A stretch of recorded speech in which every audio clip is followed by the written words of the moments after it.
باللہ من الشیطان اللعین الرجیم بسم اللہ الرحمن الرحیم۔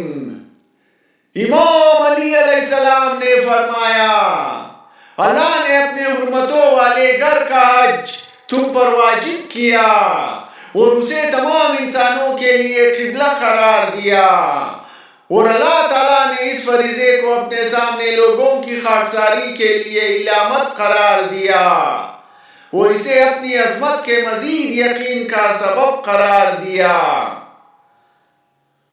اللہ کے گھر کا خیال رکھو جب تک تم باقی ہو، اسے خالی نہ چھوڑو، کیونکہ اگر یہ گھر ترک کر دیا گیا تو پھر تمہیں مہلت نہیں دی جائے گی۔ نماز ہر متقی کی قربانی ہے اور حج ہر ضعیف کا جہاد ہے۔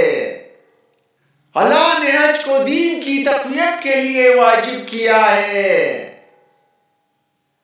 جس نے تمہیں عذاب الہی سے ڈرایا اس نے تمہیں بشارت دی۔ برے کاموں سے ڈرنے سے بہتر کوئی نصیحت نہیں ہے۔ ہر اس قول و فعل سے ڈرو جو دین و آخرت کی بربادی کا سبب بن جائے۔ آپ علیہ السلام سے پوچھا گیا، عالم کون ہے؟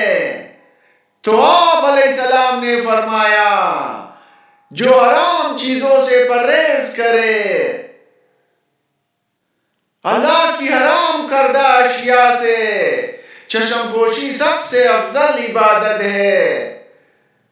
حرص و تکبر اور حسد ایسے اسباب ہیں جو گناہوں میں ڈوب جانے کے باعث ہوتے ہیں۔ جنت اس کو مل جائے گی جو حرام اشیاء سے بچتا ہے۔ جس کے دل میں حب دنیا آ گئی اس کا دل دنیا کی 3 چیزوں کا عادی ہو جائے گا۔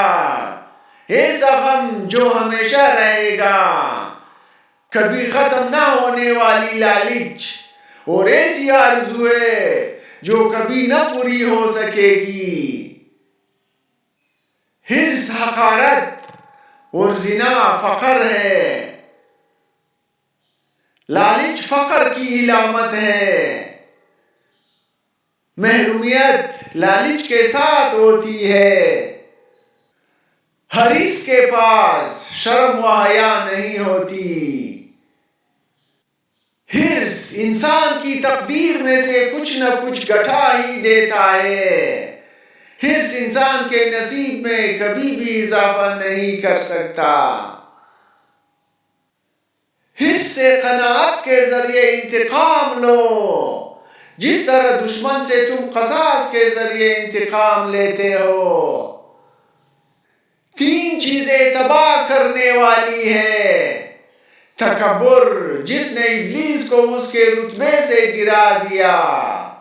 حرص، جس نے آدم کو جنت سے نکال دیا۔ حسد، جس نے آدم کے بیٹے کو اپنے بھائی کو قتل پر آمادہ کیا۔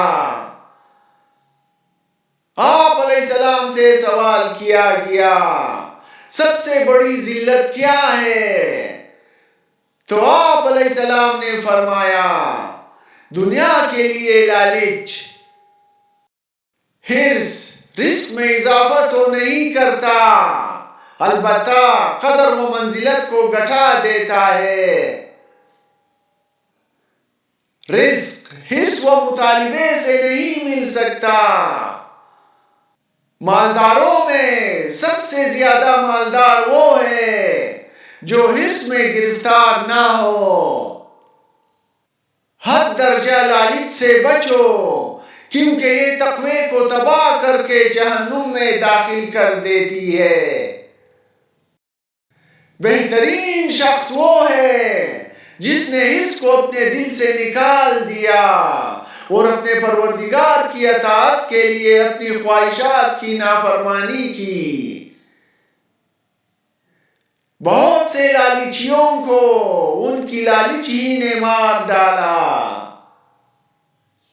ہر چیز کا ایک بیج ہوتا ہے اور برائی کا بھی 4 درجہ لالچ ہے۔